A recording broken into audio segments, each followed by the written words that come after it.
सकल मंजू मनोरथ मोर। योगेश्वर जी म्यूट कर लीजिए अपना। मातु शारदा को नमन, निर्मल मति देहु, नित्य नूतन श्री हरि चरण, अनुदिन बाढ़ई नेउ। वंदन है श्री गुरु चरण, हरन मोह अज्ञान, ओ प्रसन्न प्रभु दीजिए, राम चरण रति दान। त्रिभुवन गुरु शिव वंदना, चरण कमल धर ध्यान। अचल अटल विश्वास हो, राम कथा शुभ गान। ज्ञान शिरोमणि पवन सुत, अतुलित बल के धाम। धनुष बाण कर में लिए, हृदय बसहु श्री राम। सियावर रामचंद्र की जय। श्री राम कथा सत्संग समिति के सौजन्य से निरंतर धारावाहिक रूप चल रही राम कथा में आज मुझे भी कुछ कहने का सौभाग्य मिला। इसके लिए मैं आप सबों का हृदय से आभारी हूँ। आप सबको नमन करते हुए चर्चा प्रारंभ करता हूँ। इस प्रसंग पर मुझे कुछ कहना है। सोई सुख सोई गति सोई भक्ति, सोई निज चरण सनेहु। सोई विवेक सोई रहनि प्रभु, हमहि कृपा करि देहु। दोहा क्रमांक 150 बालकांड। इसके नीचे की पंक्ति पर, नीचे का धाड़ी पर मुझे कुछ कहना है। सोई विवेक सोई रहनि प्रभु, हमहि कृपा करि देहु। आप सब जानते हैं महाराज मनु और उनकी भार्या शत्रुपा जी वन को गए, तपस्या किए। भगवान को पुत्र रूप में पाने की लालसा थी महाराज मनु की, और उन्होंने भगवान से ही वरदान मांगा कि दानी शिरोमणि कृपा निधि नाथ कहूं सतभाव, चाहूं तुम्हें समान सुत प्रभु सन कवन दुराव। भगवान ने एक वस्तु कहा कि महाराज मैं अपने समान कहाँ खोजने जाऊंगा, मैं ही आपका पुत्र बन के आऊंगा। फिर भगवान ने माता शत्रुपा की ओर देखा और कहा कि माता आप भी अपने मनोवांछित वरदान मांग लीजिए। तो पहले तो माता शत्रुपा ने इनकार किया कुछ मांगने से।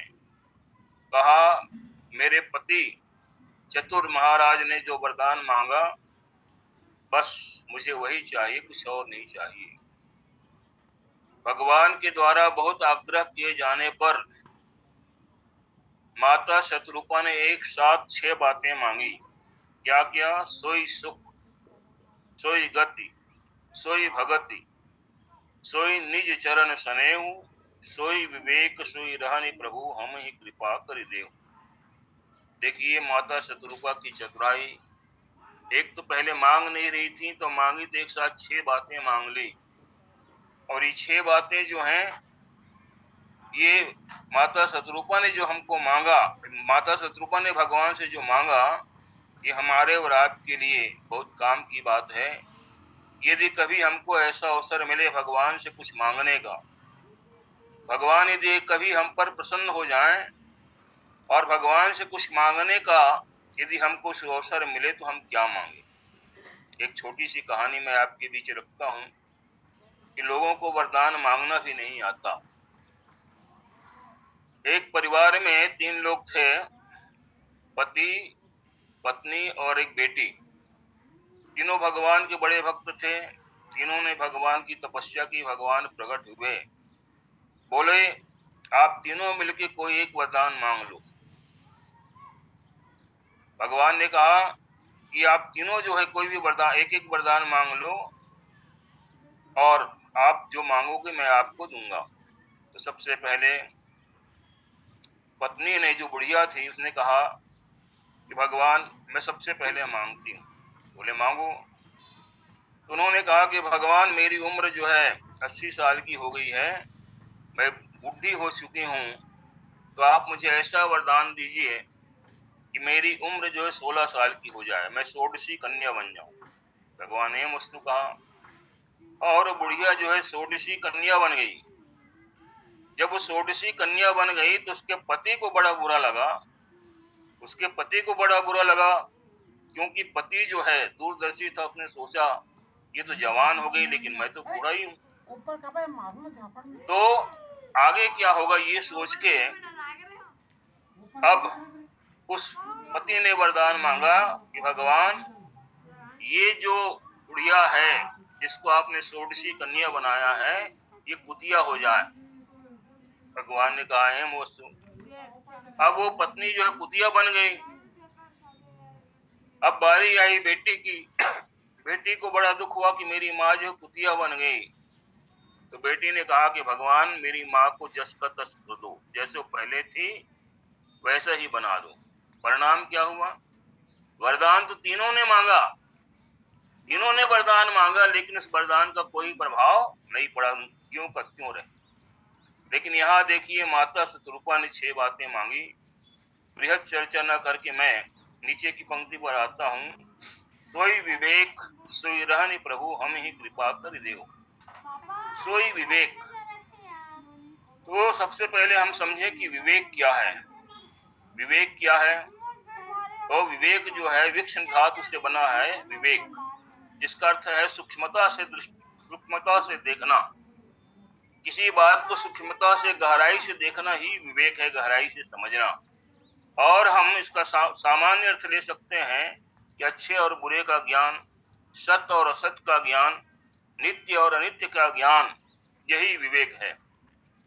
यहाँ मैं एक बात निवेदन करना चाहूंगा कि ज्ञान और विवेक में अंतर है। प्राय हम लोग ज्ञान और विवेक को समानार्थी मान लेते हैं, लेकिन ज्ञान और विवेक में अंतर है।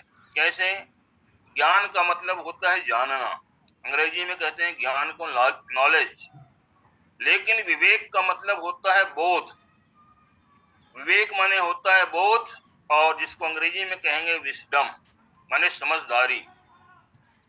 तो विवेक का अर्थ है समझदारी, क्योंकि ज्ञान, देखिए ज्ञान जो है, ज्ञान और विवेक में और अंतर क्या है? ज्ञान हमको अपनी इंद्रियों से मिलता है, ज्ञान हमको शास्त्रों से मिलता है, लेकिन विवेक जो है, विवेक की प्राप्ति जो है केवल और केवल सत्संग के माध्यम से होती है। वो स्वामी जी भी लिखते हैं, बिनु सत्संग विवेकन होई, राम कृपा बिन सुलभन सोई। बिना सत्संग के विवेक नहीं होगा। और जैसा मैंने पहले निवेदन किया, विवेक का अर्थ है सत्य और असत्य दोनों में से चुनाव। विवेक में चुनाव, क्योंकि दुनिया में सत्य भी है, असत्य भी है, अच्छा भी है, बुरा भी। तो हमको चुनना क्या? तो गीता में भगवान श्री कृष्ण कहते हैं कि सत्य क्या है और असत्य क्या है। उसकी उन्होंने परिभाषा दी, कहा कि देखिए जिसकी सत्ता है दुनिया में वही सत्य है, जिसकी सत्ता है वही सत्य है, और जिसकी सत्ता नहीं है, जिसका अस्तित्व नहीं है, वो असत है। गीता में भगवान श्री कृष्ण कहते हैं, नास्तो विद्यते भावो, नास्तो विद्यते भावो, न भावो विद्यते सता। सता माने असत्य का, असत्य की सत्ता नहीं, असत्य की सत्ता नहीं है, और सत्य का, असत्य का अभाव नहीं है। तो देखिए इस परिभाषा के अनुसार सत्ता किसकी है? सत्ता किसकी है? शरीर की जगत की जगदीश की। सत्ता जो है जगदीश की है, जगत की नहीं। सत्ता किसकी है? शरीर और आत्मा की। शरीर की सत्ता है कि आत्मा की सत्ता है? तो सत्ता जो है आत्मा की है, शरीर की नहीं। तो इस दृष्टि से आत्मा को जान लेना ही विवेक है, आत्मज्ञान का होना। और यहाँ पर देखिए माता शत्रुपा जो 6 बातें मांगती हैं उनमें सब में एक उन्होंने शर्त लगाया, सोई सोई सुख, सोई गति, सोई भगति, सोई निज चरण स्नेह, सोई विवेक, सोई रहनी। 6 बार सोई शब्द है। सोई माने वही, माने इसको छोड़कर कोई दूसरा नहीं। क्योंकि पूछा जा सकता है माता शत्रुपा ने कौन सा सुख मांगा, कौन सी गति मांगी, कौन सी भक्ति मांगी। तो इसके पहले की चौपाई में गोस्वामी जी ने लिखा है, जे निज भगत नाथ तव अहि, सो सुख पावहि जो गति लही। वही सुख और वही गति जो आपके भक्तों को मिलता है, बस मुझको वही चाहिए। तो माता शत्रुपा ने विवेक पर विशेष जोर दिया और साथ में कहा 6वीं चीज उन्होंने मांगी रहनी। रहनी क्या है? देखिए 3 चीजें हैं, कथनी, करनी और रहनी। कथनी, करनी और रहनी, इन तीनों को हम गहराई से समझें तो कबीर साहब की एक साखी है कि कथनी करे, करनी करे सुपुत्र हमारा, करनी करे सुपुत्र हमारा, कथनी करे सुनाती, कथनी करनी करे सुपुत्र हमारा, कथनी करे सुनाती, और रहनी रहे सो गुरु हमारा। ध्यान चाहूंगा, रहनी रहे सो गुरु हमारा, हम रहनी के साथी। तो देखिए कहने वाले, कथनी करने वाले तो हजार, सभी प्राय सभी लोग हैं, लेकिन उनमें से कोई एक जो है करने वाला होता है, कोई बिरला। और उन सब में रहने वाला, माने रहनी का मतलब है जो जिस सिद्धांत को आपने जीवन में अपनाया है वो आपके जीवन का अंग बन जाए, उसके बिना आप रह न सकें। जैसे मान लो हमने सत्य को अपनी रहनी बना ली, तो ऐसा व्यक्ति जो है सत्य की, उसके बोलने में, उसके व्यवहार करने में हर जगह जो है सत्य ही होगा। ये है रहने। तो माता शत्रुपा ने विवेक पर जोर दिया और आगे भगवान जो है माता शत्रुपा से कहते हैं कि मातु विवेक अलौकिक तोरे, कबहू न मिटहि अनुग्रह मोरे। भगवान ने विवेक पर विशेष जोर दिया, विवेक पर। यद्यपि माता शत्रुपा ने 6 बातें मांगी थी, लेकिन भगवान ने विशेष जोर किस पर दिया? विवेक पर। और कहा कि हे माता, तुम्हारा जो अलौकिक विवेक है, अलौकिक विवेक, देखिए लौकिक और अलौकिक। लौकिक विवेक क्या है? मैंने पहले बताया, व्यवहारिक जीवन में अच्छे और बुरे का ज्ञान। अच्छे और बुरे का ज्ञान, जैसे सत्संग करना अच्छा है, कुसंग करना बुरा है। तो आप यदि कुसंग को छोड़ के सत्संग करते हैं, ये विवेक है, ये व्यवहारिक उपयोग है। लेकिन यहाँ कहा गया अलौकिक, जो दिव्य विवेक है, जो सांसारिक नहीं है, जो अलौकिक है, जिसमें दिव्यता है, वो विवेक है आत्म और अनात्म का ज्ञान, सत्य और असत्य का ज्ञान। तो भगवान ने कहा कि मात विवेक अलौकिक तोरे, कबहु न मिटहि अनुग्रह मोरे। मेरी कृपा से तुम्हारा ये अलौकिक विवेक कभी मिटेगा नहीं। आइए थोड़ी सी हम तुलना करें। महाराज दशरथ ने जो वरदान, महाराज मनु ने जो वरदान मांगा और माता शत्रुपा ने वरदान मांगा। तो महाराज मनु ने वरदान मांगा क्या था? चाहो तुम्हें समान सुत, प्रभु सन कवन दुराव। मैं आपके समान पुत्र चाहता हूँ। महाराज मनु के वैसे बहुत सारे पुत्र थे, लेकिन उसके बाद भी महाराज मनु को पुत्र की आवश्यकता क्यों हुई और कैसे पुत्र उनको चाहिए? तो उन्होंने कहा कि चाहो तुम्हें समान सुत। उनका एक सूत्री कार्यक्रम था, मैं आपके समान बेटा चाहता हूं। अच्छा, जब माता शत्रुपा ने ये 6 बातें मांगी तो भगवान ने फिर महाराज मनु की ओर देखा कि आप शायद अपने वरदान में कोई संशोधन करना चाहते हैं। तो महाराज मनु ने कहा कि ये विवेक जो है, ये विवेक का वरदान जो है शत्रुपा को ही फलीभूत हो। ये शत्रुपा जो मांग रही विवेक, ये वो जाने, लेकिन मुझको किसी विवेक की आवश्यकता नहीं है। और बल्कि उन्होंने इस बात पर जोर दिया, शुद्ध विषयक तव पदरति हो, मोहि बड़ मूढ़ कहे किनको।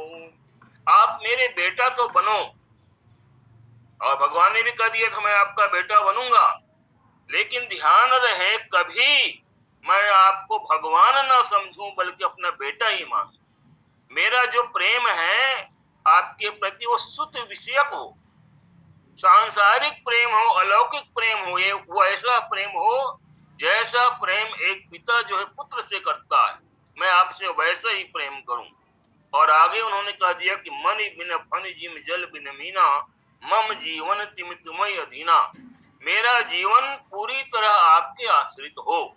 जिस प्रकार से मणि के बिना सर्प नहीं जी सकता और पानी के बिना मछली नहीं जी सकती, ऐसे ही मेरा जीवन पूरी तरह आपके अधीन हो। अब आगे कथा क्रम में आप देखेंगे और इन दोनों वरदानों का अंतर आपको समझ में आएगा कि भगवान राम को जब 14 वर्ष का वनवास हुआ, भगवान राम को 14 वर्ष का वनवास हुआ, तो भगवान के वनगमन का दुख तो सबको हुआ। अयोध्या के लोगों को हुआ, महाराज दशरथ को हुआ, माता कौशल्या को हुआ। ऐसा कोई भी व्यक्ति नहीं था कैकेयी और मंथरा को छोड़कर जिसे भगवान के वनगमन से दुख ना हो। लेकिन भगवान के वियोग में प्राण केवल और केवल महाराज दशरथ ने त्यागे। माता कौशल्या ने अपने प्राण नहीं त्यागे, अयोध्या के किसी व्यक्ति ने अपना प्राण नहीं त्यागा भगवान के वियोग में। क्यों? क्योंकि ये महाराज मनु ने पूर्व जन्म में मांगा था कि मणि बिन फनि जिम जल बिन मीना, मम जीवन तिम तुम्हें अधीना। और आगे आप अयोध्या कांड के प्रसंग में पढ़ते हैं कि महाराज दशरथ बहुत समय तक अपने प्राण को रोक के रखे थे, इस आशा के साथ कि राम जो है सुमंत के साथ वापस आ जाएंगे। लेकिन जब सुमंत खाली हाथ आ गए तब महाराज दशरथ की सारी आशाएं समाप्त हो गई और उन्होंने अपने आप को धिक्कारा। कहा कि तुम बिन जियत बहुत दिन बीते, हा रघुनंदन प्राण प्रीत। अरे धिक्कार है मुझको जो अभी तक मेरे प्राण इस शरीर में रुके हुए हैं, नहीं तो तुम्हारे वियोग में तत्क्षण प्राण निकल जाना चाहिए। ये देखिए महाराज दशरथ का प्रेम, ये शुद्ध विषयक प्रेम। और माता शत्रुपा जो अगले जन्म में कौशल्या बनती, कौशल्या के सामने भगवान जब चतुर्भुजी रूप में प्रकट हुए तो वहां पर देखिए माता कौशल्या ने भगवान से निवेदन किया कि मैं आपको शिशु रूप में देखना चाहता हूँ, आप शिशु लीला कीजिए, कीजय शिशु लीला अति प्रियशीला।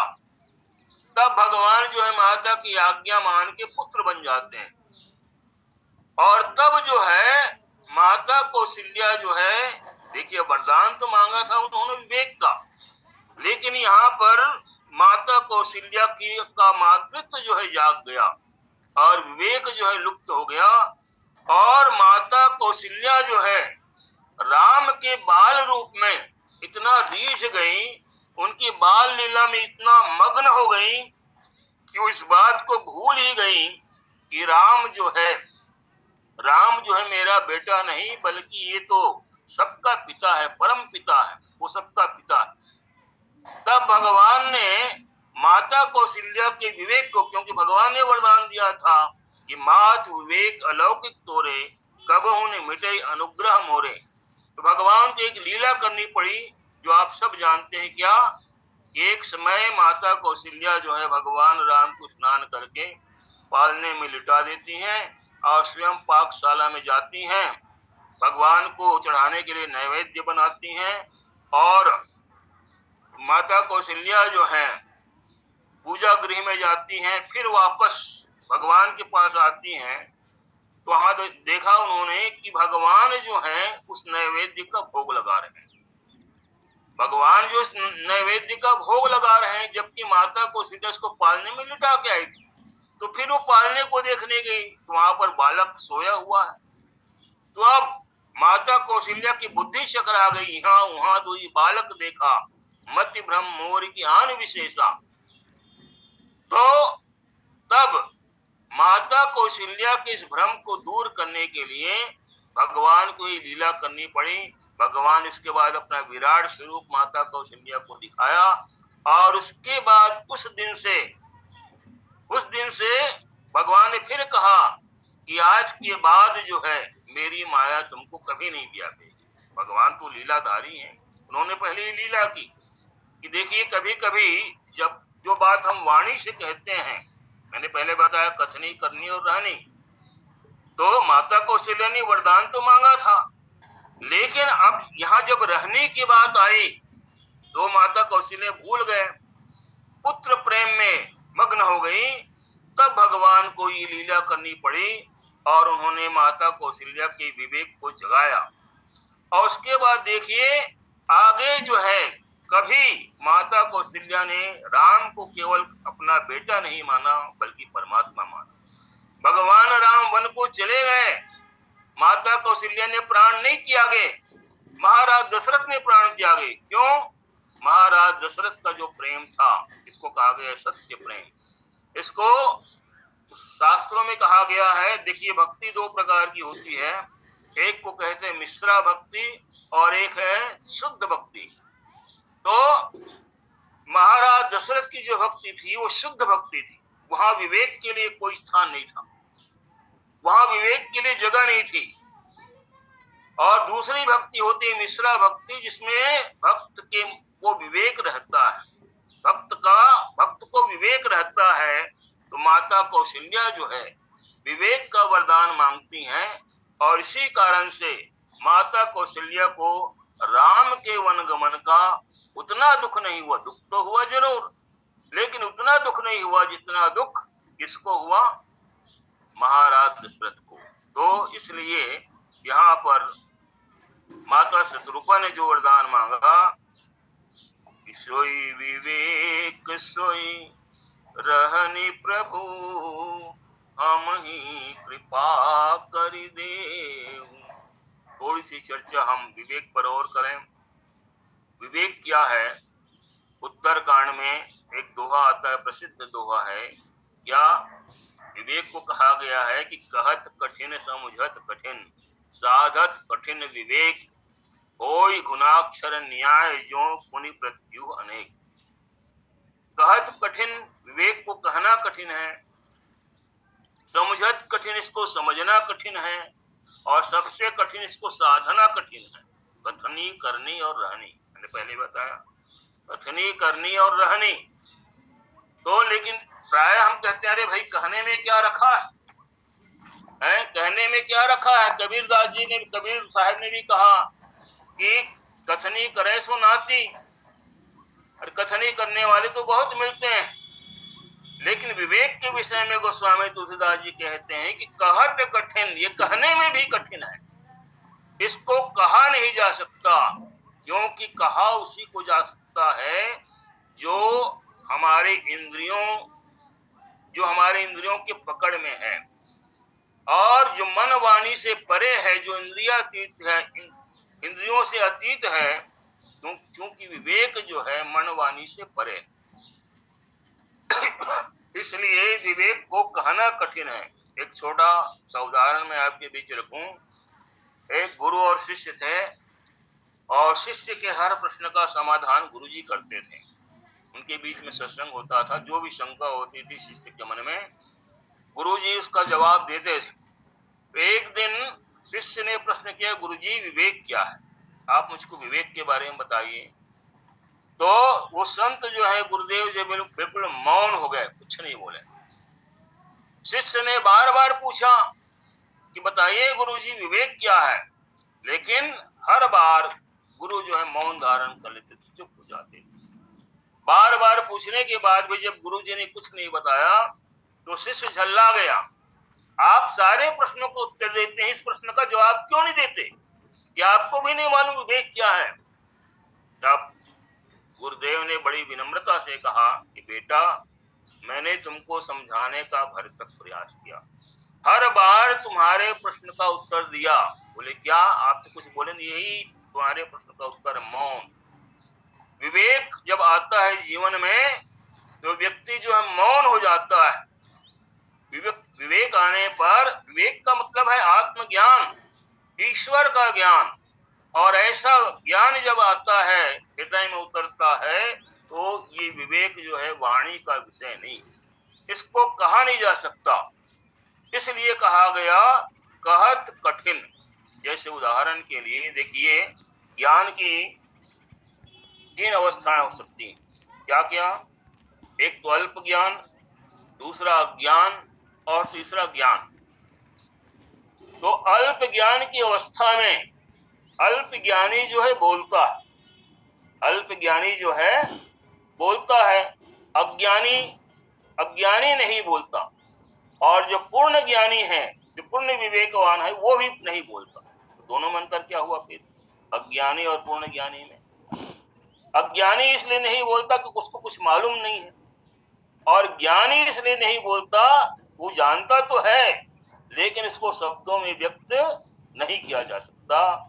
जैसे आप गूंगे व्यक्ति को गुड़ खिला दो और पूछो भैया गुड़ कितना मीठा है, गुड़ का स्वाद क्या है, तो क्या गूंगा व्यक्ति बताएगा? तो ऐसा ही है विवेक। इसलिए कहा गया कहत कठिन, समझत कठिन। और जो